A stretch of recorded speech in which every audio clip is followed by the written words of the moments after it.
Damsara n'est pas juste une boutique en ligne. Damsara, on est comme un intégrateur.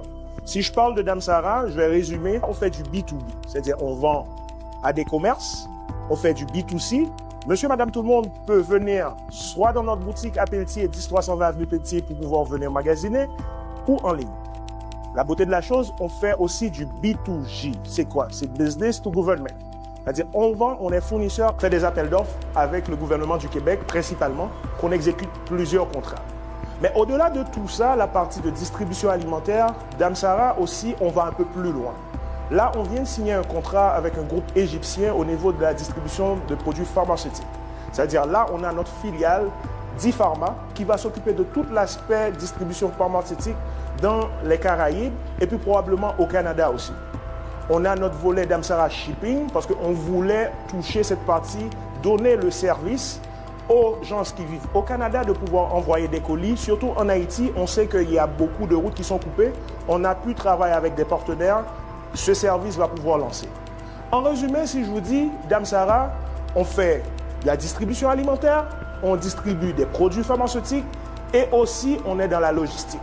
Ça veut dire, pour vous dire que quelqu'un qui veut investir, on veut un futur investisseur, c'est-à-dire on touche quand même l'aspect vital. C'est-à-dire, peu importe les guerres, peu importe les crises, on va manger. Vous, les investisseurs qui regardent, des investisseurs retail, éligibles ou accrédités, vous allez voir que je mets un peu plus de technicalité dans ce qu'on fait parce que pour pouvoir lancer les bons de Damsara, on a dû faire affaire à un courtier en valeurs mobilières, Fund Founder, qui a dû faire tout ce qu'on appelle le due diligence pour qu'on puisse émettre les obligations. Maintenant, pourquoi on a décidé d'émettre ces obligations-là? On a vu que le projet, il faut qu'on mobilise la communauté. En mobilisant la communauté, ce n'est pas juste l'argent qu'on veut. On veut des investisseurs consommateurs.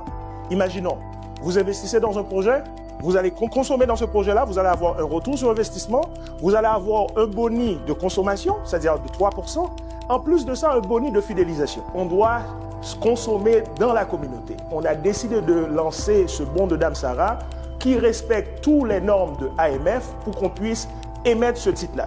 Mais juste pour vous dire, en émettant ce titre, c'est-à-dire on fait en sorte que le projet aussi, il doit être vital et viable. C'est sûr, on n'a pas tous les projets, mais on veut vous avoir comme investisseur consommateur. C'est-à-dire ensemble, on peut aller plus loin.